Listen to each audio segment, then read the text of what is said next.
Hello, hello! Marion Blin, coach et mentor de femmes puissantes et d'hommes puissants.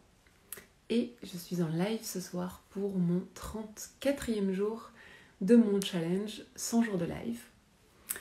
Et coucou à mon chéri qui m'a rejoint.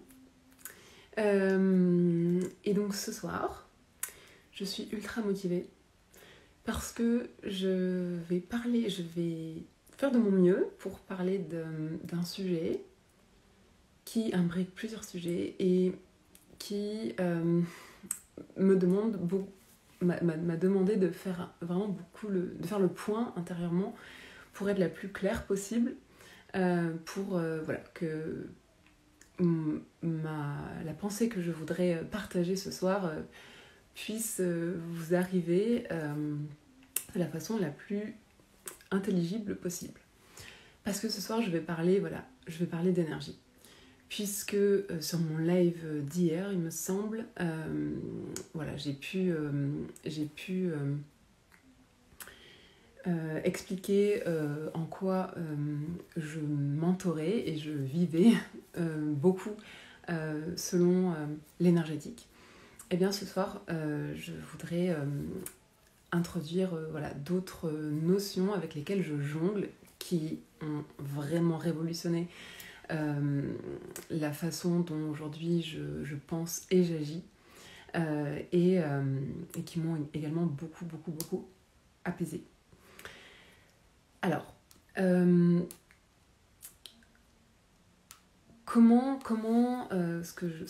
dont je vais vous parler, comment c'est arrivé chez moi. Donc, moi, depuis un peu toujours, j'ai toujours été d'un tempérament très déterminé, très persévérant, assez courageux dans le sens, j'ai pas peur d'aller à l'action.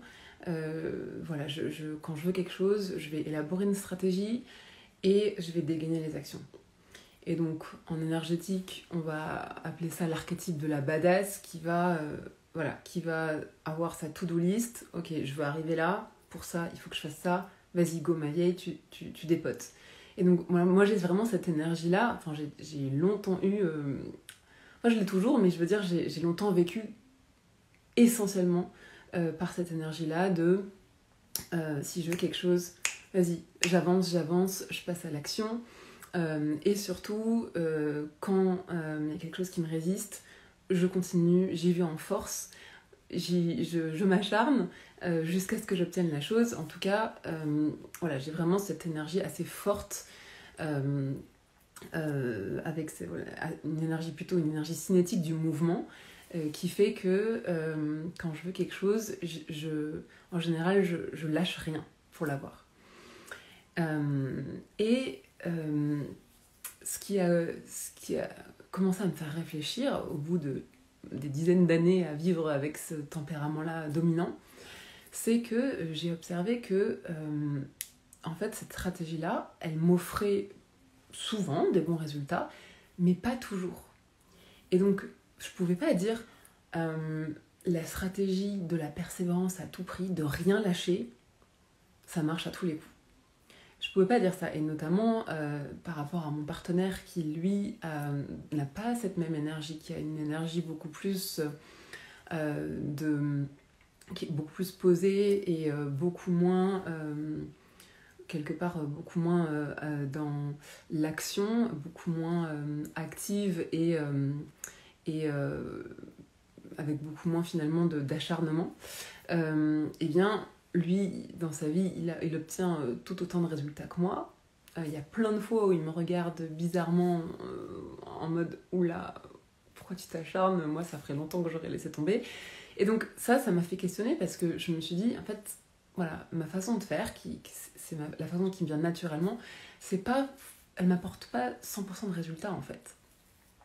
Et souvent, en plus, elle me fait souffrir parce que quand je lâche rien et que les choses ne se font pas, ça a le don de me frustrer, j'ai ma blessure d'injustice qui se réveille et c'est très très dur pour moi à gérer, donc c'est nocif pour moi. Et donc je me suis dit, il y a quelque chose que je ne dois pas avoir compris là-dedans.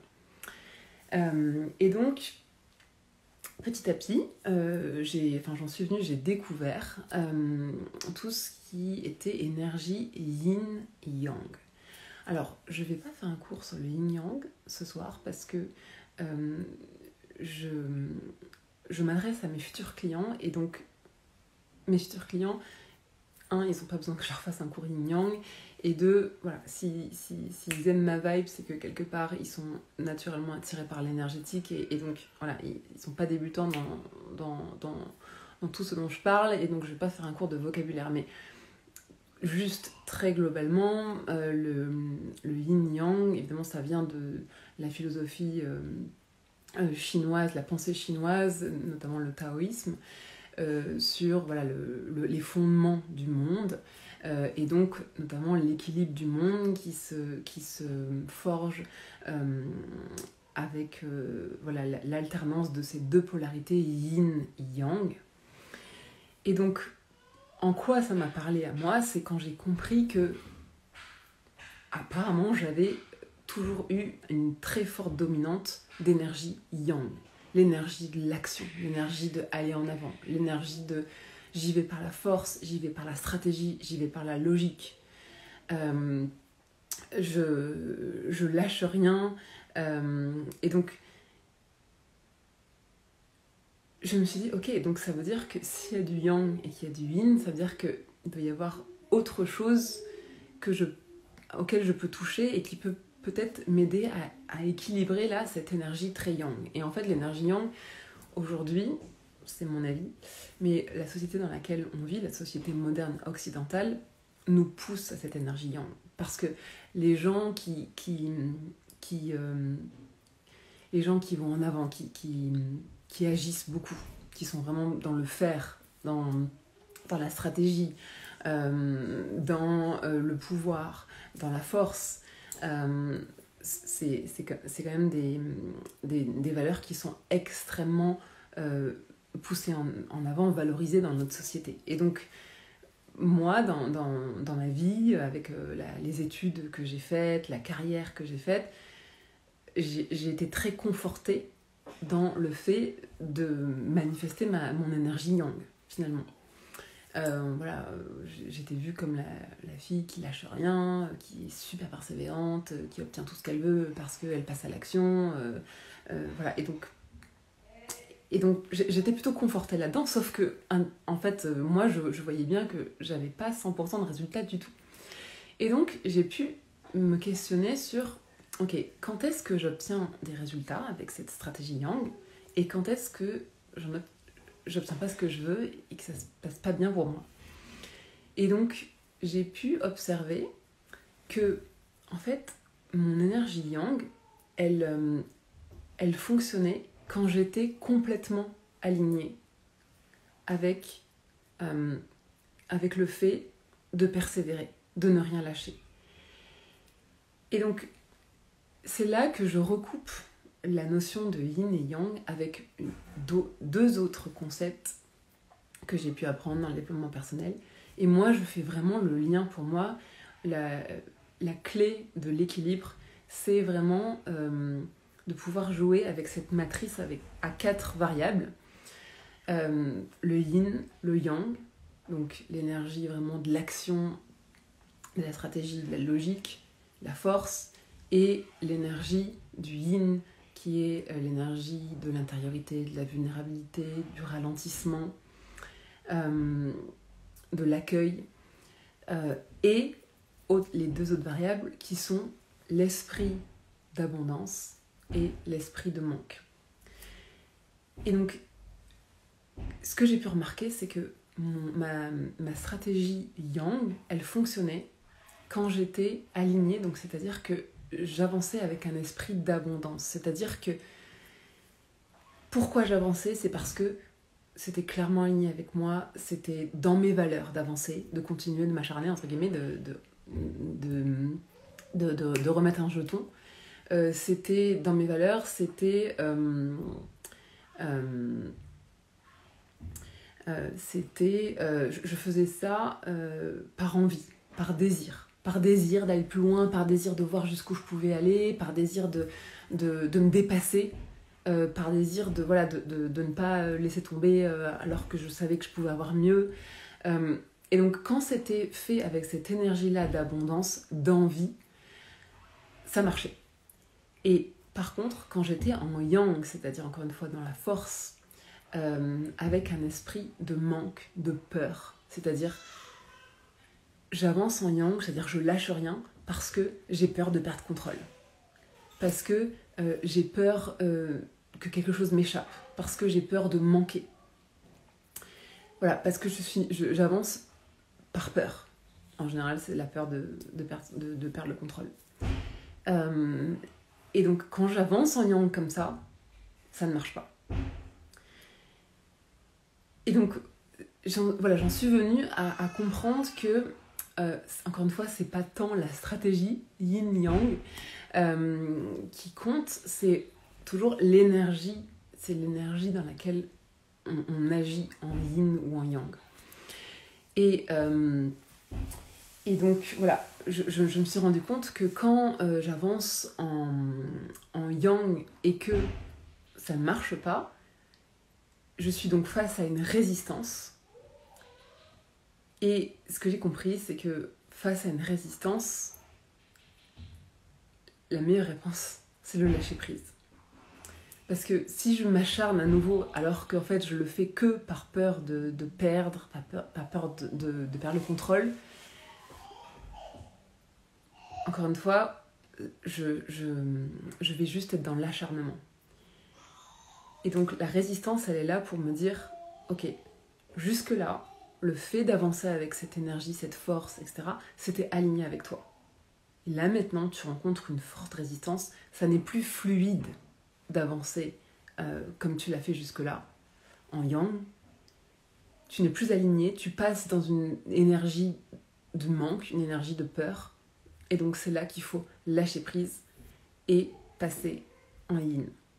Et donc en yin, on va être plus dans l'accueil de ce qui nous arrive, dans le repli sur l'intériorité, comprendre pourquoi on a tellement de mal à accepter ce qui nous arrive. On va être dans la vulnérabilité, de s'avouer en fait qu'on s'acharne plus par peur que par réellement conviction et que par esprit d'abondance. Et donc retomber en yin, c'est finalement accepter de jouer le jeu de la vie qui est je donne de l'énergie pour aller de l'avant quand c'est aligné, et je sais également lâcher prise et accueillir quand je sens que c'est plus fluide et qu'il y a quelque chose qui me résiste. Et donc j'ai fini par comprendre un petit peu ce jeu-là d'énergie et de posture et d'esprit, de manque et d'abondance. Et ça me permet de comprendre quand est-ce que je passe en yin et quand est-ce que je passe en yang. Parce qu'on peut, à l'inverse, voir que se mettre en énergie yin, donc ça permet, encore une fois, l'accueil, le fait de vraiment s'ancrer, donc ça permet de prendre du recul, de lâcher prise, etc. Mais le travers, c'est que quand on passe en esprit de manque dans l'énergie yin, ou l'esprit de peur, c'est que quand on est en yin, on va avoir peur, par exemple, finalement, de passer à l'action. En fait, on va avoir peur de sortir de sa zone de confort. On est mieux dans l'énergie de la déesse, à attendre, à accueillir ce qui vient, à pas spécialement se passer à l'action. Et donc, en fait, ça c'est génial tant qu'on est dans un esprit d'abondance. C'est parce qu'on est réellement dans la confiance, dans l'accueil, etc. Mais à partir du moment où on se met en yin dans un esprit de manque, c'est-à-dire, en fait, j'ai peur de bouger, j'ai peur de sortir mon courage pour aller faire ce truc qui me fait peur, que j'ai pas envie, qui me fait sortir de ma zone de confort. À ce moment-là, on rentre dans un yin qui nous dessert. Parce qu'en fait, si on reste en yin comme ça, il va rien se passer dans notre vie. En fait, on va stagner éternellement. Et donc, c'est encore une fois là qu'on se rend compte, quand on bascule dans un esprit de manque en yin, que c'est le moment de basculer en yang, et d'oser passer à l'action, d'oser s'offrir ce que l'on désire en passant à l'action, en sortant de son courage, pourquoi pas réfléchissant à une stratégie, etc.